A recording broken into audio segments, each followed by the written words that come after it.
Borso del Grappa perde la vita il volontario Sergio Bresolin, 72 anni, sotto accusa finisce la strada, teatro della tragedia. I residenti chiedono l'installazione di un autovelox. In città a Treviso raffica di incidenti in settimana, ben 16 questa notte. Un automobilista di 54 anni è finito fuori strada con un tasso alcolemico di quasi 6 volte oltre il limite. L'assessore regionale all'istruzione Donazzano nella bufera dopo la circolare alle scuole sulla battaglia di Nikolajevka. Dai Verdi al PD, opposizione all'attacco, lei replica, polemica pretestuosa.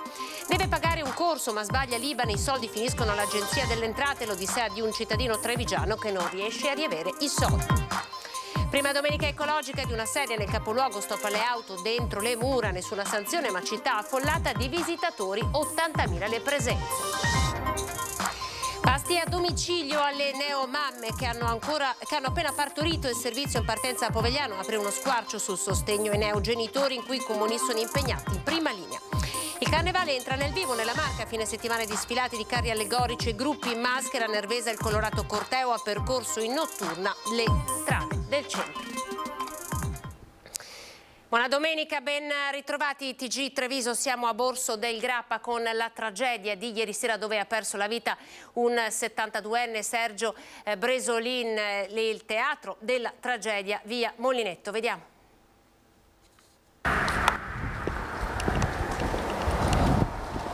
Qui ha frenato. Sì. Io non sono un tecnico, però è una frenata da uno che andava piano. Via Molinetto torna ad essere teatro di incidenti, questa volta lo schianto è mortale. L'impatto tra due auto avviene intorno alle 21:30 di ieri sera. La BMW, condotta da un 21enne di Possagno, in auto con lui un'amica di Feltre, procede verso Borso, proviene da Crespano.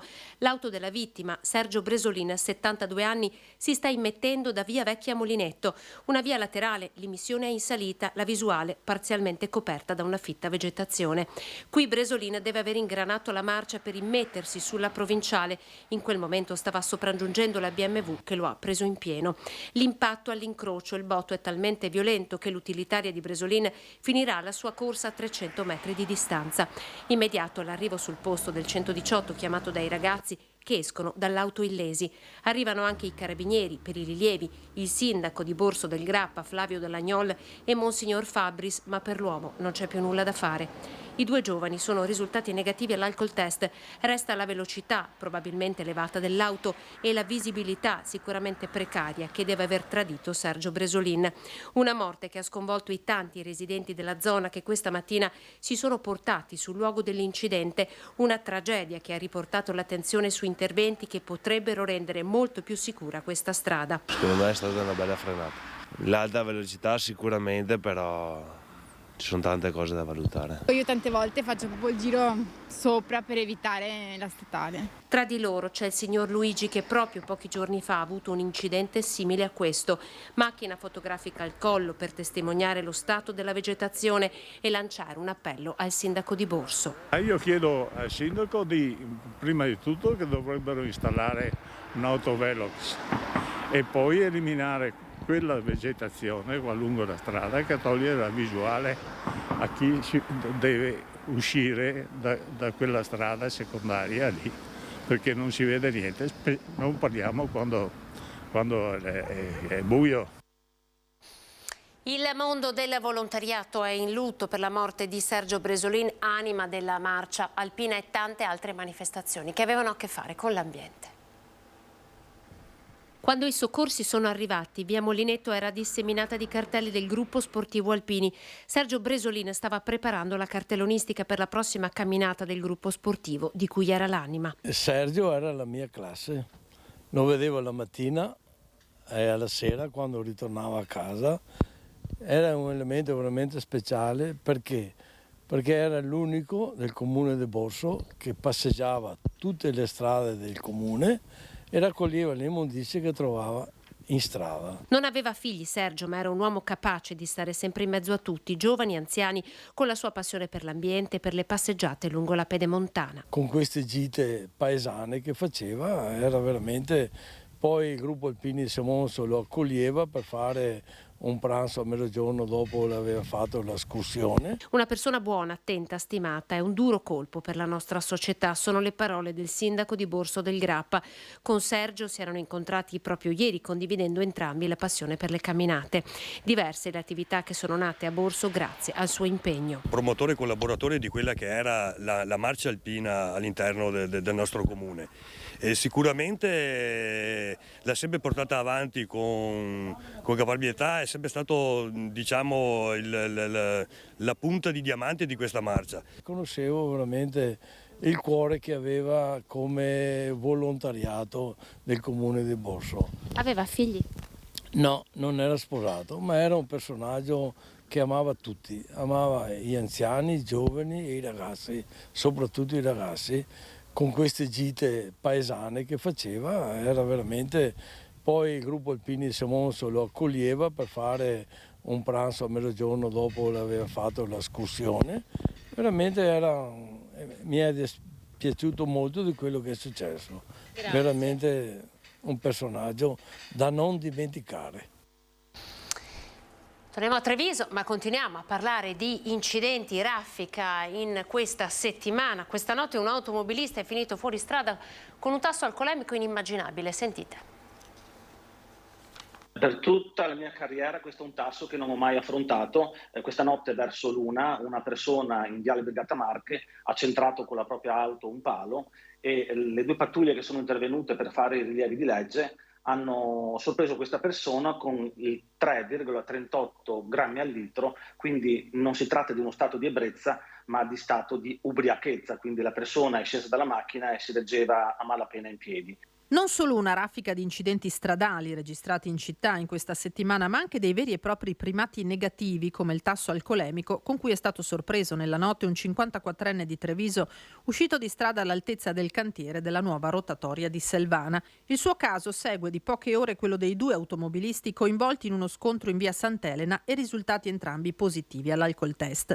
Alterazione che insieme alla distrazione legata all'uso dei telefonini, ricorda il comandante della polizia locale Andrea Gallo, concorre a incrementare il numero dei sinistri. Solo nell'ultima settimana a Treviso si sono verificati ben 18 incidenti, fortunatamente non gravi. La statistica dice che martedì 24 ci sono stati 3 incidenti, il 25 5 e il record è stato battuto giovedì 26 con ben 6 incidenti stradali. In 5 casi si è trattato di tamponamento, quindi sicuramente la distrazione è dovuta quasi certamente all'utilizzo di telefonini alla guida, e in 6 incidenti sono stati coinvolti anche biciclette. L'appello della polizia locale è quello di mettersi alla guida in condizioni psicofisiche adatte e di mantenere lo sguardo sulla strada. D'altro canto, di fronte a questo incremento di sinistri, il comando ha dovuto correre ai ripari.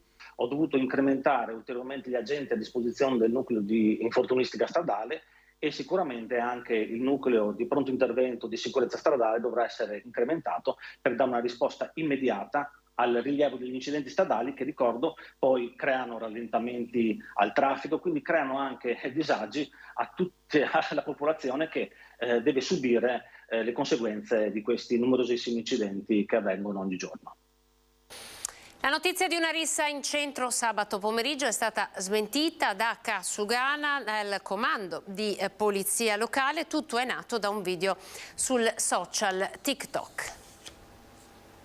Il buio che cala sulla città davanti alle vetrine illuminate in via Zorzetto, un gran numero di giovani e a qualcuno sembra che vengano alle mani. Ma per la polizia locale di Treviso, che ha visionato le telecamere di videosorveglianza dell'area, una delle zone più calde della città, non c'è stata nessuna rissa ieri pomeriggio in centro tra bande di ragazzi.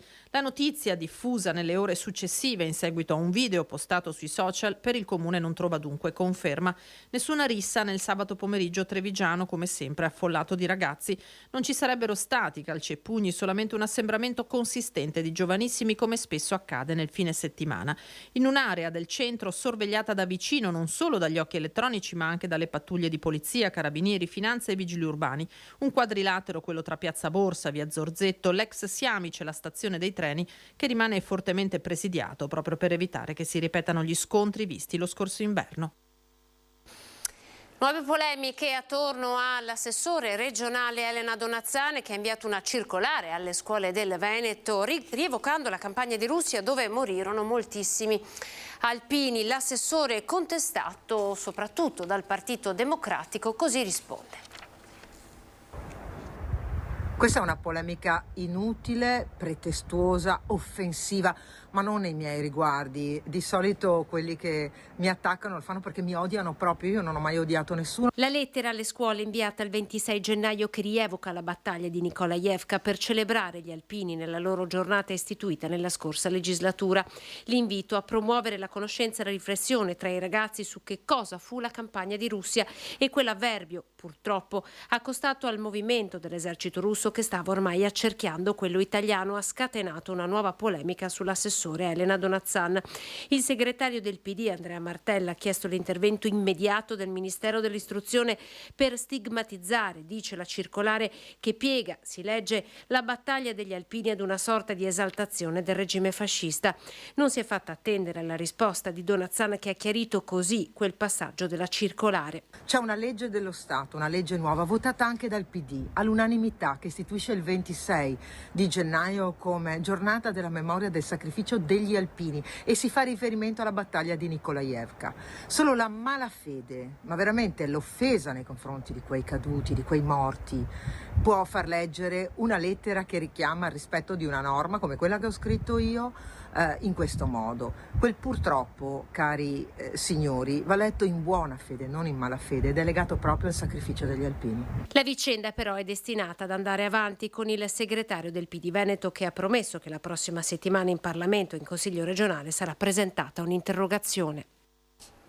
A conclusione della settimana più calda, i benzinai trevigiani fanno un primo bilancio. L'antitrust ci dà ragione. Su tutta la linea il governo, dicono, riveda l'intera impostazione.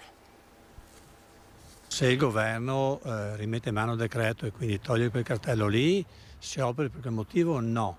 Oltretutto il governo ha già deciso di aprire un tavolo di confronto con tutte le filiere petrolifere, e parliamo dell'8 di febbraio, fino a quel momento lì non ci saranno né scioperi né altro. Dopo la settimana più calda, culminata con lo sciopero degli impianti, Moreno Parina, coordinatore trevigiano dei gestori di carburante della Casartigiani, tira le prime somme di una battaglia che non si può dire ancora conclusa. L'ultimo atto è la bocciatura del decreto governativo da parte dell'antitrust su alcune misure bandiera. L'antitrust ha detto che il cartello dei prezzi non va bene, ma non va bene neanche il prezzo medio, perché praticamente è anticoncorrenziale. Perché praticamente l'antitrust ha già capito, ma l'avevamo spiegato anche noi da 15 giorni a questa parte, tutti si porteranno a quel livello di prezzo. Per cui se io ho un prezzo più basso del prezzo medio comunicato, tenderò a allinearmi a quel prezzo. Leggermente sotto mandrò lì. Oltretutto ho anche specificato, è stato molto chiaro, che il prezzo regionale non va bene perché il livello di concorrenza sui distributori si esprime a livello di 7, 8, 10 km al massimo, quindi bisognerebbe avere un prezzo locale, non regionale. Da qui l'auspicio che l'esecutivo Meloni prenda atto della pronuncia dell'autorità indipendente, ma soprattutto che la lotta alla speculazione si faccia su altri piani. La speculazione la troviamo a monte di depositi. Normalmente adesso loro cercano la speculazione tra il deposito, ad esempio a Marghera per quel che ci riguarda, ai distributori di carburanti. Ma lì non c'è speculazione. La speculazione è quello che arriva in quei depositi, quindi devono cercare da lì a monte lo Stato italiano, meglio ancora la Comunità Europea, perché più grossi sono nel controllo e meglio vanno a controllare gli speculatori, che non sono certamente piccoli, perché comunque per speculare sul carburante bisogna una disponibilità finanziaria enorme.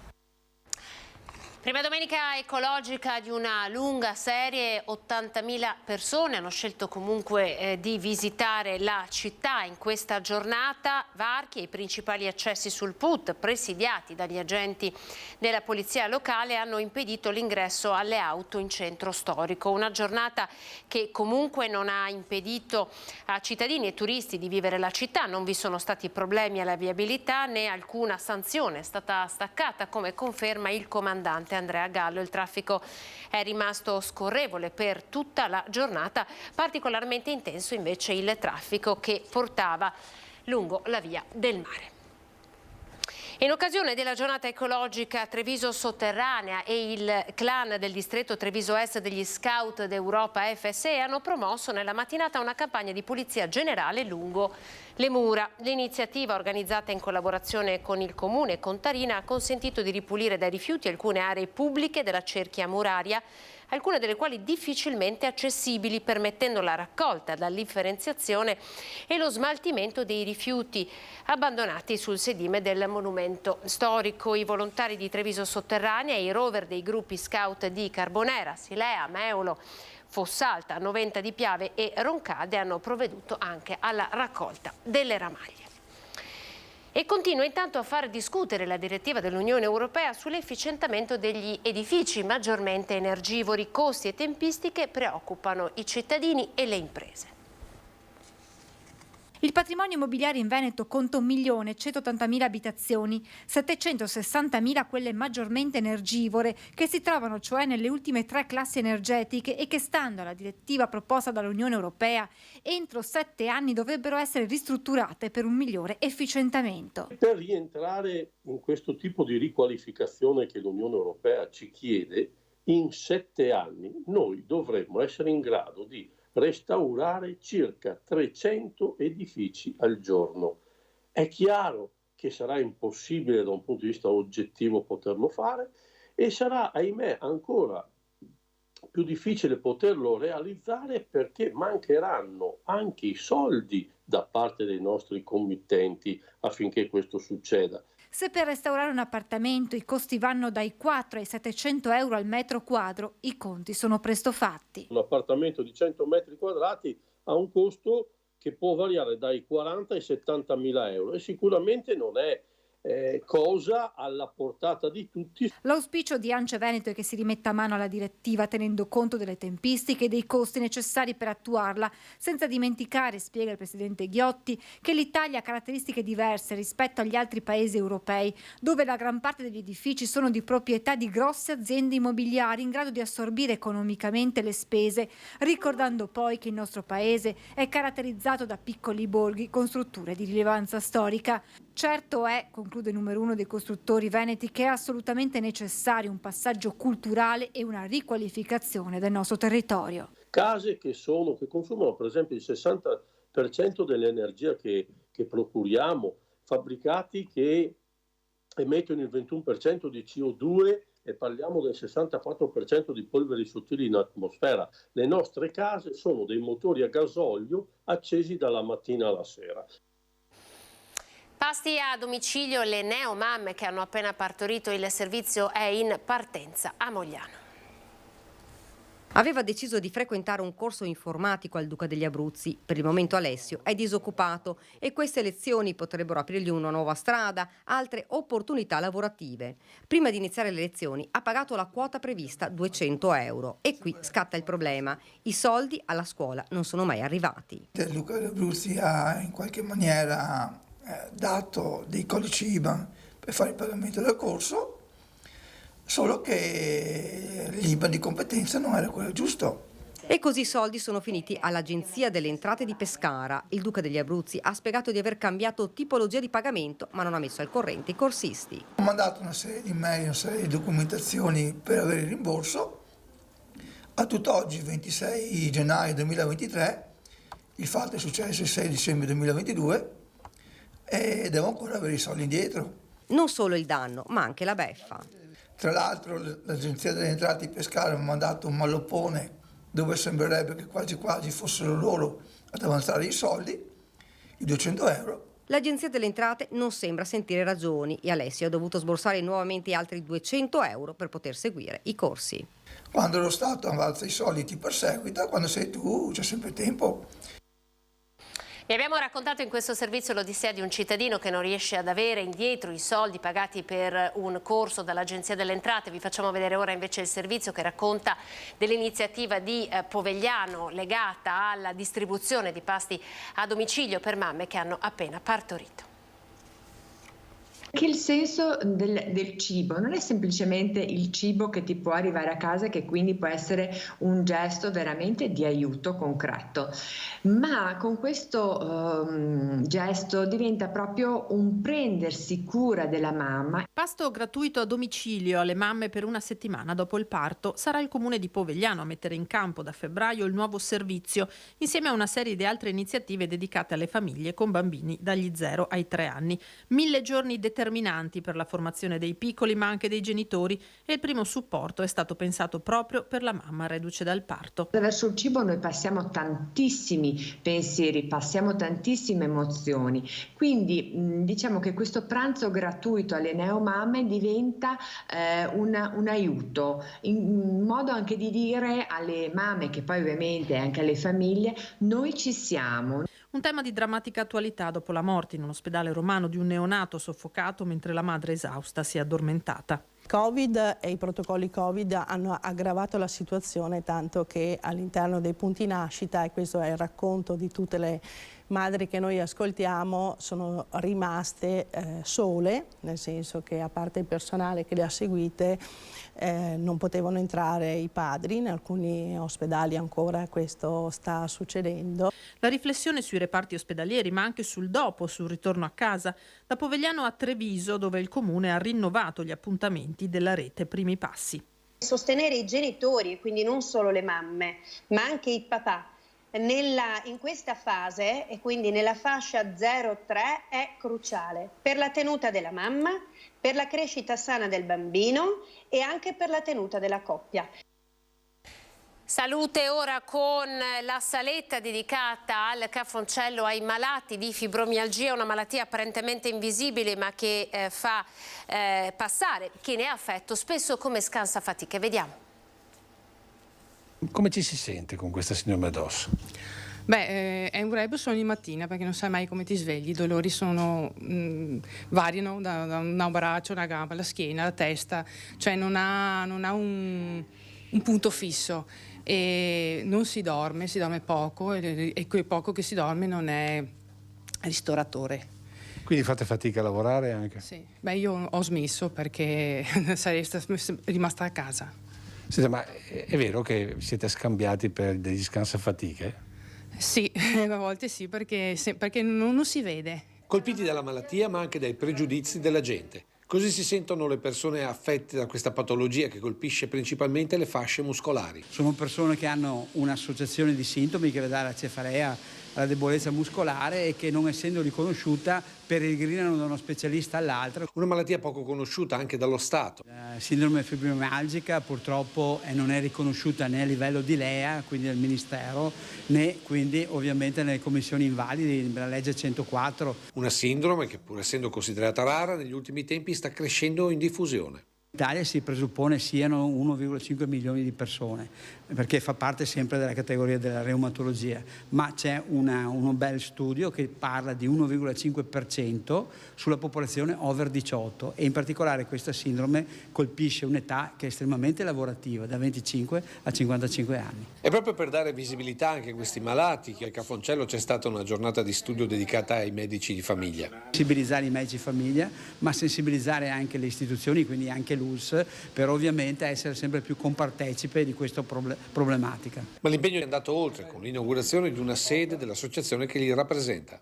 Abbiamo dato la disposizione di avere uno spazio, uno sportello di ascolto per chi ovviamente ha questi sintomi, ma anche uno sportello di sensibilizzazione, dove ovviamente serve per spiegare alle persone, per spiegare alla gente cos'è questa sindrome, che effettivamente è decisamente una sindrome difficile, sia da diagnosticare ma sia da sopportare da parte del paziente. Un ex bullo racconta la sua storia agli studenti del Planck dopo il carcere, una nuova vita che riparte da un libro letto e discusso dagli allievi dell'Istituto Trevigiano. Quello di prima era un ragazzo intelligente che faceva cose stupide, come dice una canzone, e invece il ragazzo adesso si è assunto il coraggio di prendere in mano la propria libertà, la propria vita, e viverla con senso, che è quello che manca. La storia di Daniel Zaccaro, raccontata agli studenti dell'istituto scolastico Max Planck, ha focalizzato l'attenzione sui problemi dei tanti giovani che spesso faticano ad aprirsi. Io ho incontrato la storia di Daniel su un giornale, lì c'era un articolo che parlava di questo ex bullo, ex rapinatore, ex ladro, ex picchiatore, uno che organizzava risse, che a un certo punto dopo il carcere, dopo anni di carcere, è finito a laurearsi e addirittura a fare l'educatore. Insomma, questa storia mi ha preso subito. Daniel era considerato un ragazzo perduto, irrecuperabile, uno su cui nessuno avrebbe scommesso un centesimo. In realtà non esiste un copione già scritto, fino all'ultimo puoi decidere di cambiare il finale, questo è il messaggio forte, non c'è errore, non ci sono errori così pesanti da non poter risalire, non poter rinascere, da poter far partire una nuova storia. È stato un ragazzo problematico Daniel, che ora si racconta agli altri e spiega con le sue esperienze quali sono gli errori da non commettere. Far credere ai ragazzi, che il futuro è una promessa, non è sempre un fallimento oppure una cosa triste e difficile da raggiungere, ma che c'è sempre una possibilità di bene, di riscatto in qualsiasi situazione della vita. I ragazzi del Planck sono attenti ai racconti di Daniel, ascoltano, si ritrovano, molti di loro hanno letto il testo e fioccano le domande.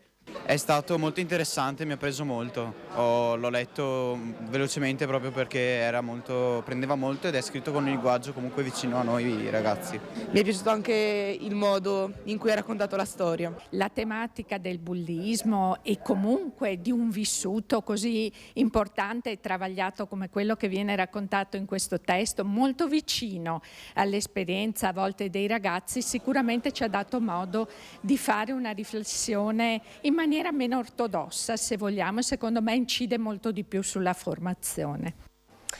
L'appuntamento con la storia rivista attraverso i notiziari di Antenna 3. Domenica sera un tempo era il classico appuntamento con il basket al Palaverdi. Allora torniamo al 26 gennaio del 1987 ad un derby davvero particolare, non tra città ma tra sponsor. Il campionato di A2 di pallacanestro è entrato nella sua fase più calda, alla luce soprattutto dei risultati di ieri che hanno decretato la sconfitta della Benetton. I biancoverdi a Fabriano non sono riusciti infatti ad imporre la propria levatura, chinandosi a 3 secondi dalla fine a 2 tiri liberi di Servatio. La battuta d'arresto dei trevigiani ha così permesso l'aggancio della Liberty Firenze alla vetta della classifica. Uno strano destino che accomuna ora i due sponsor della marca in questa estenuante rincorsa alla 1. Nelle immagini vediamo proprio le due squadre riprese in occasione della vittoria dei toscani e la prima di ritorno. L'aggancio della Liberty propone una disamina che esalta le doti di un vecchio amico della squadra trevigiana. Parliamo di Aldo Bordignon, che con il suo marchio sta ripetendo a Firenze quanto era riuscito a fare 8 anni fa a Treviso, partendo dalla B per arrivare alla massima serie. Ecco l'ex presidente della P Treviso al nostro microfono. Questo è motivo di orgoglio da parte mia, in quanto sono due società molto vicine, anche sentimentalmente parlando, ovviamente, in quanto la mia appartenenza non è cancellata, c'è sempre la Marcort, eccetera, fatta eccezione quando invece non ci troviamo a doverci scontrare. Questo però io pronostico comunque che Treviso, data la situazione in cui è, la società in cui è, eccetera, alla fine il primato non glielo toglie nessuno, per cui credo, a differenza di noi che viviamo questo momento in maniera per la prima volta, Treviso ha una storia, ha una tradizione oggi e può arrivare benissimo in A1. Fine settimana di sfilate di carnevale, questo vi proponiamo la sfilata di ieri sera, siamo a Nervesa della Battaglia, la sfilata notturna di carnevale, vie del centro gremite di persone per assistere dal vivo al passaggio dei carri allegorici e alle coreografie dei gruppi in costume. L'evento è stato organizzato dalla Pro Loco di Nervesa con la collaborazione dell'Associazione Carnevali di Marca, del locale gruppo Alpini, della banda cittadina, con il contributo e il patrocinio del comune. Carri allegorici, vedete quello dedicato alla regina Elisabetta, recentemente deceduta. E ora siamo alle notizie che arrivano da Belluno e provincia.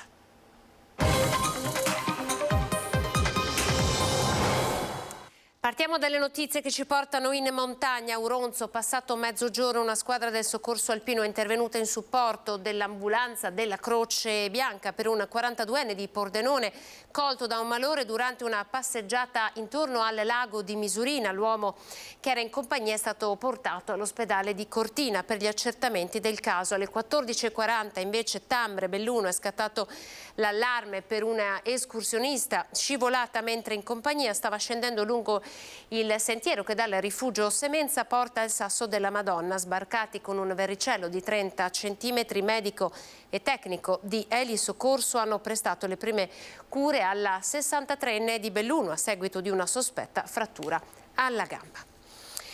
Ora parliamo di sci. Le recenti precipitazioni hanno reso non più necessario l'innevamento artificiale sul Nevegal. Sono giorni perfetti per chi ha voglia di praticare un po' di sci.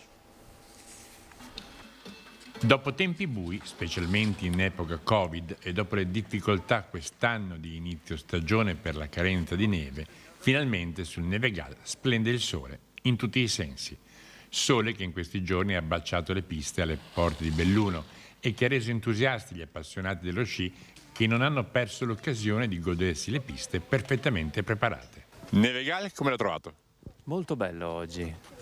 Tempo bello, neve bella, fresca e giornata bellissima. Oggi bellissimo, non troppa gente, neve stupenda e hanno riaperto proprio bene. È stata proprio una bella giornata, sì. Molto bello, giornata soleggiata, quindi ci siamo divertiti molto. Mattutino, perfetto. Nevegal com'è? Bellissimo, finalmente è riaperto, perché era da da molto tempo che rimaneva chiuso. Soddisfatti?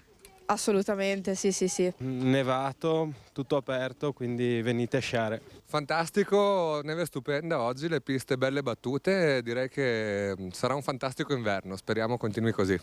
Io guardi arrivo dalla Puglia, quindi sono venuto apposta per sciare in Nevegal, quindi spettacolare, bellissimo. Con queste belle immagini ci fermiamo, siamo alle previsioni del tempo, grazie per essere stati in nostra compagnia, ancora una buona domenica a tutti voi, arrivederci.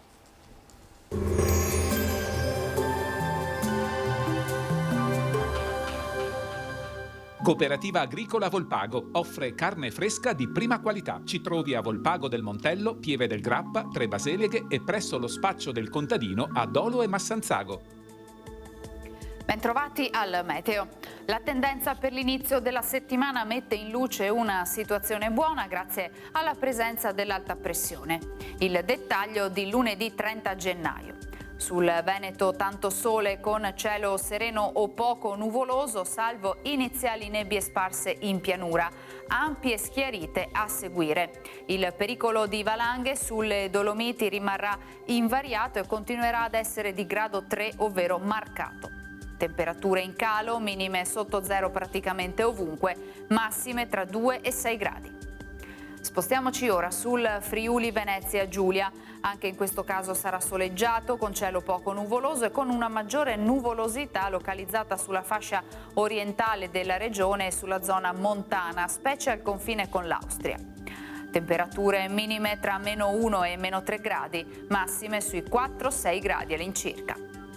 Infine ci spostiamo sul Trentino Alto Adige, dove la giornata inizierà con il sole. Con il passare delle ore sui settori più settentrionali si formeranno degli annuvolamenti con anche delle nevicate. Temperature minime intorno a -1, -2 gradi, massime sugli 8-9 gradi. Dal meteo di Antena 3 per ora è tutto, grazie per l'attenzione, arrivederci.